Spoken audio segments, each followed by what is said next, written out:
எல்லாருக்கும் வணக்கம். Tamil politics LTR சேனலுக்கு உங்க எல்லாரையும் சந்தோஷத்தோட மகிழ்ச்சியோட வரவேற்கிறேன். வழக்கம் போல யாரும் பேசாததை பேசுவோம் அப்படிங்கிற தலைப்புல இன்றைக்கு நம்ம என்ன பார்க்க போறோம் அப்படின்னா, விஜய் அரசுக்கு எதிராக திமுகவின் சதி கொஞ்சம் கொஞ்சமாக அம்பலமாகி வருகிறது அப்படிங்கிறது ஒரு மேஜர் விஷயம். இரண்டாவது, விஜய் அரசின் மீது இயல்பாவே பொதுமக்கள் கிட்ட என்ன மாதிரி ஒரு விமர்சனம் வந்திருக்கு அப்படிங்கறத பார்த்துருவோம்.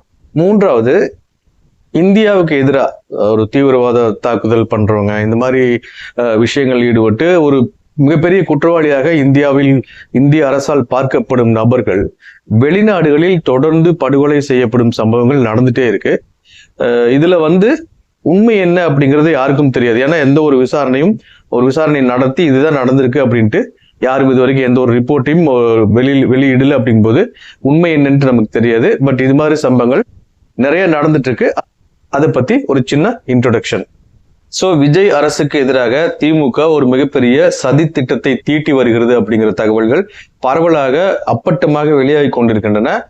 திமுகவுக்கு ஆதரவளிக்கும் ஊடகவியலாளர்கள், அதாவது அவங்களையே அண்டா குண்டா சொம்பு அப்படின்னு அறிமுகப்படுத்தி அவங்களே டிக்ளேர் பண்ணவங்க, அந்த மாதிரி ஆட்கள் எல்லாம் என்ன பேசிட்டு இருக்காங்கன்னா, 6 மாசத்துல விஜயோட ஆட்சி கவிழ்ந்துடும், அதுக்கு அடுத்தது நடக்கிற தேர்தலில் திமுக மறுபடியும் வெற்றி பெற்று அடுத்தது திமுக ஆட்சி அமைக்க போகுது அப்படிங்கிற மாதிரி பேசிட்டு இருக்காங்க. அதுக்கான இந்த மாதிரி சாத்தியக்கூறுகள் இருக்கு, அப்படி நடக்கு இப்படி நடக்கு, ஏராளமான கதைகளையும் கற்பனைகளையும் வெளிப்படுத்திட்டு இருக்கிறத நம்ம பல யூடியூப் சேனல் எல்லாம் பாத்தீங்கன்னா பேசிட்டு இருக்காங்க நிறைய. நான் இது கவுண்டிங் நடக்கிறப்பவே நான் அதை பத்தி பேசிட்டேன். ஏன்னா எப்பவுமே நம்ம யாரும் பேசாததை பேசுவோம் அப்படிங்கிறது தான். எல்லாருக்கும் முன்னாடி நம்ம எந்த விஷயத்தையும் பேசிடுவோம் அப்படிங்கிறத நம்மளோட பிளஸ் பாயிண்டா இருக்கு. கவுண்டிங் நடந்தப்பவே நான் சொல்லிட்டேன், நான் ரிசல்ட் வந்த அன்னைக்கே சொல்லிட்டேன், அடுத்தது திமுக உடனே ஆட்சி அமைக்கிறதுக்கு முயற்சி பண்ணாது, ஆட்சி கவிழக்கூடிய நிலைமையில் போனாலும் கூட எப்படியாவது காப்பாத்தி விஜயோட ஆட்சி அடுத்த 6 மாசத்துக்கு தொடர்றதை தான் திமுக விரும்பும் அப்படிங்கிற மாதிரி அன்னைக்கே நான் சொல்லிட்டேன். நான் ஏன்னு கேட்டீங்கன்னா, உடனடியாக விஜய்க்கு ஆதரவு கம்மியா இருக்குது அப்படிங்கிற காரணத்தினால ஆட்சி கவிழ்க்கப்பட்டால் மறுபடியும் தேர்தல் நடந்தா அந்த தேர்தலில் விஜய் நிச்சயமாக 200 தொகுதியில வெற்றி பெற்று மீண்டும் ஒரு அசுர பலத்தோட ஆட்சியை பிடிக்கக்கூடிய வாய்ப்புகள் இருக்கு. அப்படி ஒரு வாய்ப்பு வந்துச்சுன்னா அது திமுகவோட எதிர்காலத்தை பெரிய அளவில் பாதிக்கும். குறிப்பா திமுகவோட எதிர்காலம் அப்படிங்கிறது மட்டுமில்ல, உதயநிதியோட லைஃபே ஒரு பெரிய ஒரு சேலஞ்சை சந்திக்க வேண்டிய ஒரு சூழ்நிலை உருவாகிடும். அப்படிங்கிறதுனால ஒரு 6 மாசத்துக்கு அவங்களை ஆட்சி செய்ய விட்டு அவங்க ஏதாவது தப்பு பண்ணும்போது அதை பெரிய அளவில் பூதாகரமாக காண்பித்து விஜயோட செல்வாக்கை மக்கள் கிட்ட குறைச்சு அப்புறம் ஒரு தேர்தலை நடத்தி அதன் மூலமாக ஜெயிக்கலாம் அப்படிங்கிறது திமுகவோட அன்றைக்கே அந்த திட்டம். திமுகவோட இம்மிடியட் ஃபியூச்சர் பிளான் அதுவா தான் இருக்கும் அப்படிங்கிறது கவுண்டிங் அப்பவே நான் சொல்லிட்டேன் நானு. சோ இப்ப அவங்க என்ன பண்றாங்கன்னா, சுருக்கமா சொன்னா விஜய் ஆட்சி செய்யணுங்க. அவர் ஆட்சி செஞ்சு அவரு தேர்தல் வாக்குறுதியில் நிறைய விஷயங்கள் சொல்லியிருக்காருல்ல, அதையெல்லாம் செய்ய முடியாத நிலை ஏற்பட்டு அதை தாண்டி வேற ஏதாவது குறைபாடுகள் எல்லாம் மக்கள் கிட்ட அவரோட செல்வாக்கு குறையணும், அதுக்கான வேலைகளை தொடங்கணும் அப்படிங்கிறது தான் திமுகவோட ஒரே நோக்கமா இருக்கு. அதுக்கு காரணம் என்னன்னு பாத்தீங்கன்னா, விஜய் ஒருவேளை ஒரு சிறப்பான ஆட்சியை கொடுத்து அதன் மூலமாக அடுத்த தேர்தலையும் அவர் வெற்றி பெற்று வந்தால் நிச்சயமாக உதயநிதிக்கு ஃபியூச்சர் இல்லை அப்படிங்கிறத திமுக தெளிவா புரிஞ்சு வச்சிருக்கு. சோ இப்போ என்ன பண்றாங்கன்னா, அந்த ஆதரவு சொம்புகளை விட்டு விஜய் அந்த தப்பு பண்றாரு இந்த தப்பு பண்றாரு, திமுக ஆட்சி காலத்துல சட்டம் ஒழுங்கு பிரச்சனை வந்துச்சுன்னா 1008 பேர் அப்படி கேள்வி கேட்டிருந்தாங்க, இப்பயும் கேள்வி கேட்க மாட்டேங்கிறாங்க. விஜய் ஆட்சியில எந்த தப்பு நடந்தாலும் அது சமூகம் தான் பொறுப்பா, இந்த மாதிரி எல்லாம் பல கேள்விகள் எழுப்பிட்டு இருக்காங்க. இங்க நம்ம கவனிக்க வேண்டிய விஷயம் என்னன்னா, திமுக ஏற்கனவே பலமுறை ஆட்சியிலிருந்து ஒரு கட்சி. முதலமைச்சராக இருந்த மு.க. ஸ்டாலினும் சாதாரணமா எம்எல்ஏ மேயர் தொடங்கி துணை முதலமைச்சராக இருந்து மறுபடியும் முதலமைச்சராக இவ்வளவு அனுபவங்களை வச்சுட்டு ஒரு கட்சி ஆட்சியில் இருக்கும்போது சின்ன தப்பு நடந்தால் கூட அது பெரிய விஷயமா தான் மக்கள் பேசுவாங்க. அதே நேரம் புதுசா வந்திருக்கிற ஆட்சி விஜய் இது வரைக்கும் முதலமைச்சராக இருந்ததில்லை, ஒரு எம்எல்ஏ கூட இருந்ததில்லை. ஸோ அரசியல்ல அவர் புதுசா இருக்கும்போது ஆட்சிக்கு முதல் முறையில் வந்திருக்காரு. அப்படிங்கும்போது அவர் ஆட்சியில திமுக ஆட்சியில் நடந்த அதே தவறுகள் தொடர்ந்துச்சுன்னா அதை சரி பண்றதுக்கு உண்டான திட்டங்களை தீட்டுமாறு பொதுமக்கள் எதிர்பார்க்கலாம் அல்லது கோரிக்கையை விடுக்கலாமே ஒழிய, திமுக ஆட்சி காலத்தில் அவ்வளவு சட்டம் ஒழுங்கு மோசமா இருந்தது, அதே மாதிரி விஜயோட ஆட்சி காலத்திலும் இருக்கு, ரெண்டுக்கு என்ன வித்தியாசம்னு மக்கள் யாரும் கேட்கல. ஏன்னா மக்களுக்கு தெரியும் புதுசா இவர் ஆட்சிக்கு வந்திருக்கார், கொஞ்ச நாள் போக போக அவரே சரி பண்ணிக்குவார் அப்படிங்கிற ஒரு நம்பிக்கையும் மக்கள்கிட்ட இருக்கலாம். ஆனா திமுகவோட சொம்புகள் இப்பவே சின்ன சின்ன குற்றங்கள் நடந்துச்சுன்னா அதை கூட அப்ப நாங்க ஆட்சி பண்ணும்போது நடந்தா நீங்க சொல்லுவீங்க, நீங்க நடுநிலைவாதிகள் என்னமோ நடுநிலை நக்கிகள் எல்லாம் சொல்றாங்க இந்த வருஷம் யூஸ் பண்ணிட்டு, விஜய் ஆட்சியில மட்டும் குற்றங்கள் நடந்தா நீங்க அதை கண்டுக்கவே மாட்டீங்களா இப்படிங்கிற மாதிரி கேள்வியில எழுப்பிட்டு இருக்காங்க.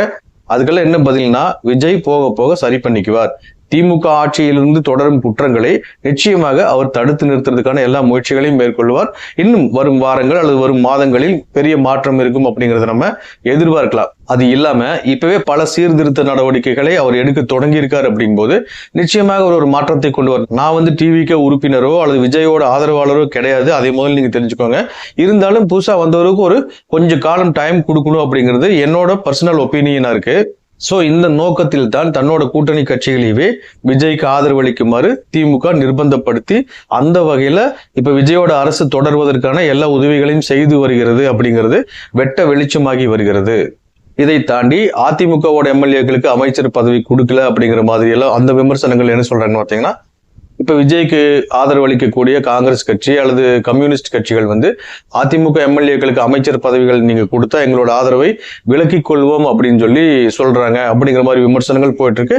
இதெல்லாம் என்ன ஆகுங்கிறது போக போக தான் தெரிய வரும். ஏன்னு கேட்டீங்கன்னா, விஜய் கட்சியில் அமைச்சரா இருக்கிற ஆதவ் என்ன சொல்றாருன்னா, திருமாவளவனை அவரோட ஒரு குருவாக ஆசானாக அவர் நினைச்சிட்டு இருக்காரு. அப்படிங்கும்போது எப்படி நம்ம விஜயோட அரசுக்கு தொடர்ந்து ஆதரவை கொடுப்பது அப்படிங்கிற ஒரு அந்த சலனமும் அவர்கிட்ட இருக்கு. அதை கண்ட்ரோல் பண்ணும் விதமாகத்தான் அவருடைய கட்சியை சேர்ந்த எம்எல்ஏக்களுக்கும் அமைச்சர் பதவி கொடுக்க விஜய் முடிவு பண்ணியிருக்காரு.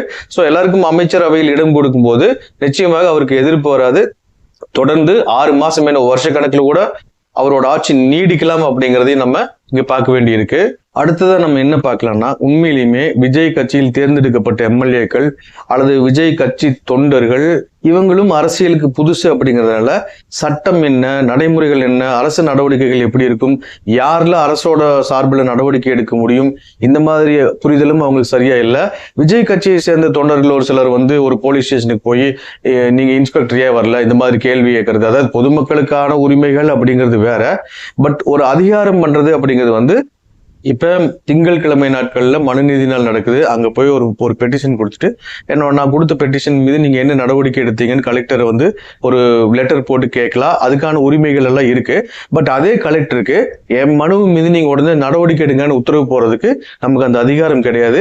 அந்த அதிகாரமே இல்லைனாலும் அப்படி ஒரு உத்தரவு போட்டோம்னா அந்த உத்தரவுக்கு எந்த விதமான சட்டப்பூர்வமான ஒரு அங்கீகாரமும் இல்லை. இப்போ ஒரு கலெக்டருக்கு ஒரு தனிநபர் ஒரு உத்தரவை போட முடியும். நான் மாவட்ட ஆட்சித்தலைவர் காலையில் 10 மணிக்கு இந்த நடவடிக்கை எடுக்க வேண்டும் என உத்தரவிடுகிறேன்னு சொல்லி ஒரு உத்தரவு போட முடியும். பட் அந்த உத்தரவுக்கு ஏதாவது லீகல் வேலிடிட்டி இருக்கானா? எந்த வேலிடிட்டியும் கிடையாது. ஆனா அந்த உத்தரவு போட்ட நபர் மீதும் கலெக்டர் எந்த நடவடிக்கையும் எடுக்க முடியாது. அதாவது அந்த உத்தரவை போட்டிருக்காரு அப்படிங்கிறதுக்காகவே அவர் மீதும் எந்த நடவடிக்கை எடுக்க முடியாது. அந்த உத்தரவுக்கும் வேலிடிட்டி கிடையாது. அதை கலெக்டர் ஜஸ்ட் இக்னோர் பண்ணிடுவார், அவ்வளவுதான். சோ இந்த மாதிரி டிவிகே கட்சியை சேர்ந்த தொண்டர்கள் சில அரசு அலுவலகங்களில் போயிட்டு ஒரு ஆய்வு நடத்துறோம் சொல்றது, அப்படியெல்லாம் ஆய்வு செய்வதற்கு ஒரு பொதுமக்கள் அப்படிங்கிற ரீதியில உரிமைகளை கேட்டு பெறலாம். கெட்டது சட்டவிரோதமான செயல்பாடுகள் நடந்தால் அதை தட்டி கேட்கலாம்.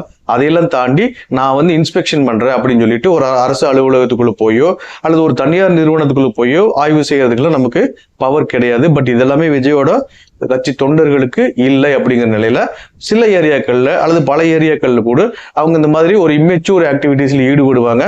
இதனால விஜய் கட்சிக்கு கெட்ட பேர் வருதுன்னு சொல்றாங்க. அது கூட உண்மைதான். பட் இதெல்லாம் பெரிய கெட்ட பேரை சம்பாதிச்சு கொடுக்காது. ஏன்னா இது அவங்க தெரியாம பண்றாங்க அப்படிங்கிறத மற்றவர்களுக்கு விஜய் புரிய வைக்க வேண்டும் அப்படிங்கிறது ஒரு மிகப்பெரிய அவரோட கடமையா இருக்கு. ஏன்னா தொடர்ந்து மாநிலம் முழுவதும் விஜயோட கட்சி தொண்டர்கள் இளைஞர்கள் இந்த மாதிரி வேலைகளில் ஈடுபடும் போது அதை தடுத்து நிறுத்தும் பொறுப்பு விஜய்க்கு இருக்கு. அதுக்கிடையில இந்த மாதிரி நடவடிக்கைகள் அவங்க ஈடுபடுறாங்க அப்படிங்கறத பத்தி ஒரு கிண்டல் பண்றது, கேலி பண்றது அந்த மாதிரி தேவைகளும் நமக்கு இல்லை. ஏன்னா அவங்க தெரியாம பண்றாங்க. ஒன்ஸ் அவங்களுக்கு ஒரு மெச்சூரிட்டி வந்துச்சுன்னா பண்ண மாட்டாங்க. சோ அவங்களுக்கெல்லாம் அட்வைஸ் பண்ண வேண்டிய பொறுப்பு விஜயோட பொறுப்பு. அதே சமயம் இதை அரசியலாக்கி அதில் குளிர்காய பெரிய கட்சிகள் முயன்றால் அது அந்த கட்சிகளுக்கு தான் கேவலமே ஒழிய விஜய் ரசிகர்களுக்கோ விஜய் அரசுக்கோ அதனால் எந்த அவப்பெயரும் வராது அப்படிங்கறத நம்ம பார்க்கலாம். இதுக்கு அடுத்து பாத்தீங்கன்னா, இந்தியாவுக்கு எதிராக குற்றம் செய்பவர்கள், தீவிரவாத தாக்குதல், அதில் தாக்குதலுக்கு மூளையாக இருப்பவர்கள், திட்டமிடுபவர்கள், இந்த மாதிரி நபர்கள் வெளிநாடுகளில் சுட்டுக் கொல்லப்படும் சம்பவங்கள் அடிக்கடி நடந்துட்டு இருக்கு. இதுக்கு எதிராக உலக நாடுகள் கூட இந்தியாவை எதிர்த்து கேள்வி கேட்கலாம். அதாவது இந்தியாவுக்கு வெளியில் இருக்கிற சீனாவோ அமெரிக்காவோ பிரிட்டனோ உங்களுக்கு எதிராக செயல்பட்டவர்கள் அல்லது செயல்பட்டு கொண்டிருப்பவர்கள் அடிக்கடி கொலை செய்யப்படுகின்றனரே, அதுக்கு என்ன காரணம், அது என்ன அப்படிங்கறத மாதிரி வெளிநாடுகளோ அல்லது வெளிநாட்டு அமைப்புகளோ இது போன்ற கேள்விகளை எழுப்பவில்லை. ஆனால் இங்க பாஜக அரசுக்கு எதிராக செயல்படும் பலர் இதை மோடி அரசோட சூழ்ச்சி, இந்தியாவுக்கு எதிராக செயல்படும் நபர்கள் வெளிநாடுகளில் கொல்லப்படுவதற்கு மோடி அரசு தான் பின்னணியில் இயங்குது அப்படிங்கிற ஒரு அபாண்டமான குற்றச்சாட்டுகளை முன்வைத்துக் கொண்டிருக்கின்றனர். ஏன்னா இன்னைக்கு அந்த புல்வாமா சம்பவத்திலேயே நம்ம மூளையா செயல்பட்டு ஒரு தீவிரவாதி பாகிஸ்தான்ல படுகொலை செய்யப்பட்டிருக்கார். இது மாதிரி கடந்த சில ஆண்டுகளாக பலர் கொல்லப்பட்டுள்ளனர். அதுக்கு எல்லாமே இந்தியாவுக்கு கண்டனம் தெரிவிக்க வேண்டும் அப்படிங்கிற நிலையில் இருக்கிற நாடுகள் கூட அதையும் கவனிக்கல. பட் இங்க வந்து பாஜகவுக்கு எதிராக இருப்பவர்கள் நம்மோட அரசுக்கு எதிராகவே ஏதாவது ஒரு வகையில குறை கூறணும் அப்படிங்கிற நோக்கத்துல இந்த மாதிரி விமர்சனங்களை முன் வச்சிட்டு இருக்காங்க. சோ அந்த மாதிரி விமர்சனங்களை முன்வைப்பவர்கள் கூட சரியான ஆதாரங்கள் கையில் இல்லாம வெறுமனே பாஜக அரசை எதிர்க்க வேண்டும் அல்லது மோடியை எதிர்க்க வேண்டும் அப்படிங்கிற ஒரு நோக்கத்தோட இதோட காழ்ப்புணர்ச்சியுடன் குற்றச்சாட்டுகளை முன்வைப்பதை நிறுத்த வேண்டும் அப்படிங்கிற ஒரு தேவையும் இங்கு இருப்பதை நாம் கவனிக்க வேண்டும். ஏன்னா இந்திய பிரதமராக நரேந்திர மோடி அவர்கள் பதவியேற்ற பின்னாடி உலக நாடுகள் எல்லாமே இந்தியாவை பார்க்கும் பார்வை மாறி இருக்குது. உலக நாடுகளில் எல்லா பக்கமே அவருக்கு சிறப்பான வரவேற்பு கொடுக்குறாங்க. இஸ்லாமிய நாடுகள் எல்லாமே அவரை வந்து ஒரு மிகச்சிறந்த தலைவர்னு அவார்டு கொடுத்து பாராட்டிட்டு இருக்காங்க. பட் இங்க இருக்கிற நபர்கள் வந்து மோடி இஸ்லாமியர்களுக்கு எதிரானவர் அப்படின்னு சொல்லி இவங்க ஒரு அபாண்டமான ஒரு பழிச்சொல்லை அவர் மீது போட்டிருக்காங்க. அவர் எந்த சூழ்நிலையிலுமே இஸ்லாமியர்களுக்கு எதிராகவோ அல்லது கிறிஸ்தவர்களுக்கு எதிராகவோ அல்லது மத ரீதியாவல்ல யாருக்கு எதிராகவும் எந்த ஒரு கருத்தையும் அவர் இதுவரை பேசவில்லை. அந்த ரீதியில யாருக்கும் எந்த கெடுதலையும் செய்யல. நாட்டு மக்கள் எல்லாருக்கும் அவர் அளிக்கக்கூடிய நலத்திட்டங்கள் சென்று சேர வேண்டும் அப்படிங்கிறது அவரோட ஒரே நோக்கமா இருக்கு. அந்த வகையில் தான் அவர் செயல்பட்டு இருக்காரு. இது எல்லாம் விட பாத்தீங்கன்னா 2014 அதாவது பிஜேபி ஆட்சி வந்ததுக்கு முன்னாடி சோனியா காந்தி அமெரிக்காவில் ட்ரீட்மெண்ட்டுக்காக அங்க போறாங்க. அப்ப அமெரிக்காவில் ஒபாமா அரசு தான் பதவியில் இருந்தது. சோனியா காந்தி அங்க போய் ட்ரீட்மெண்ட் எடுத்துட்டு இருக்கும்போது ஹாஸ்பிட்டல் அட்மிட் பண்ணி ட்ரீட்மெண்ட் கொடுத்துட்டு இருக்கும்போது அங்க இருக்கிற கோர்ட் வந்து அவங்களுக்கு ஒரு சம்மன் போடுறாங்க. அவங்க அங்கேயே இருந்திருந்தாங்கன்னா ஒன்னு அவங்க கோர்ட்டுக்கு போகணும், இல்லைன்னா வேற ஏதாவது நடவடிக்கை எடுக்க வேண்டும் அப்படிங்கிற ஒரு நிலைமை வந்தப்போ அவங்க ட்ரீட்மெண்ட் கேன்சல் பண்ணிட்டு திடீர்னு புறப்பட்டு இந்தியாவுக்கு வந்துட்டாங்க. அதே மாதிரி இந்திய வெளியுறவுத்துறை அலுவலர் ஒருத்தவங்க உயர் பதவியில் இருந்தவங்க லேடி ஒருத்தர் இருந்தாங்க. அவங்க பேர் எனக்கு டக்குனு ஞாபகம் இல்லை. அவங்க ஏதோ வீட்டுல வேலைக்காரங்களை கொடுமைப்படுத்தினாங்கன்னு சொல்லி அவங்களுக்கு எதிராக மிகப்பெரிய ஒபாமா அரசு பெரிய அளவில் கேஸ் போட்டு அவங்க மீது பயங்கரமான நடவடிக்கைகளை எடுப்பதற்கு அமெரிக்க அரசு துணிந்தது. அந்த மாதிரி நடவடிக்கைகள் எல்லாம் எடுக்க முடியாத அளவுக்கு இந்தியாவை ஒரு வலிமையான நாடாக பிரதமர் நரேந்திர மோடி அவர்கள் மாற்றியிருக்கிறார்கள் அப்படிங்கிறத பார்க்கணும். அதாவது இந்திய வெளியுறவுத்துறை அலுவலர்கள் வந்து வெளிநாடுகளில் பணிபுரியும் போது அவங்களுக்கு வந்து ஒரு டிப்ளமேட்டிக் இம்யூனிட்டின்னு ஒன்று இருக்கு. அது என்னன்னா திடீர்னு வந்து அவங்களை அரெஸ்ட் பண்றது, அவங்களுக்கு எதிராக நடவடிக்கை எடுக்கிறது, அது மாதிரி விஷயங்கள்ல எளிதாக ஒரு கவர்மெண்ட் பண்ணிட முடியாது. இதைத்தான் டிப்ளமேட்டிக் இம்யூனிட்டின்னு சொல்றோம்.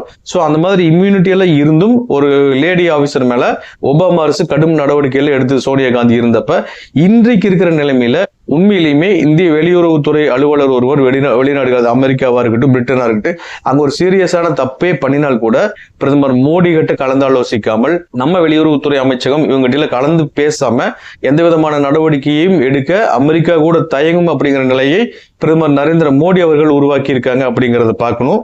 ஸோ எல்லா வகையிலையுமே இந்தியாவை வலிமையான நாடாக மாற்றதுல பாஜக அரசு தொடர்ந்து முனைப்புடன் செயல்பட்டு வரும்போது இங்க இருக்கிற 200 ரூபாய் ஊப்பிக்கள் திமுகவோட சொம்புகள் இதெல்லாம் நான் சொல்லல, ஏன்னா அவங்களாவே சொல்லிட்டு. அதே மாதிரி அவங்க எப்படியாவது ஏதாவது ஒரு வகையில பாஜகவுக்கு எதிராக பேசணும், பிரதமர் நரேந்திர மோடி மீது ஏதாவது ஒரு குற்றச்சாட்டை முன்வைக்க வேண்டும் அப்படிங்கிறதுல எப்பவுமே முனைப்பு காட்டி வர்றாங்கிறத நம்ம பார்க்க முடியுது. அதே நபர்கள் தான் விஜயோட ரசிகர்களை தற்குறிகள் அப்படின்ட்டு அல்லது விசிலடிச்சான் குஞ்சுகள் அப்படின்ட்டு இவை எல்லாமே மிகப்பெரிய அவதூறு சொற்கள். இந்த சொற்களை எல்லாம் அரசியலில் இருப்பவர்கள் பயன்படுத்தவே கூடாது அப்படிங்கும்போது தற்குறிகள்னு ரொம்ப எளிமையா சொல்லிட்டு போறாங்க. சோ விஜயை எதிர்ப்பவர்கள் நாகரிகமாக எதிர்க்க வேண்டும். அவர்கள் அரசியல்ல அவங்களுக்குன்னு ஒரு எல்லை இருக்கு, அதை தாண்டி அவர்கள் போகக்கூடாது அப்படிங்கிற ஒரு வேண்டுகோளோட இந்த வீடியோ பதிவை நம்ம முடிச்சுக்கலாம். இதே போல வேறு சில தகவல்களோட அடுத்த பதிவில் நாம் மீண்டும் சந்திப்போம். நன்றி, வணக்கம்.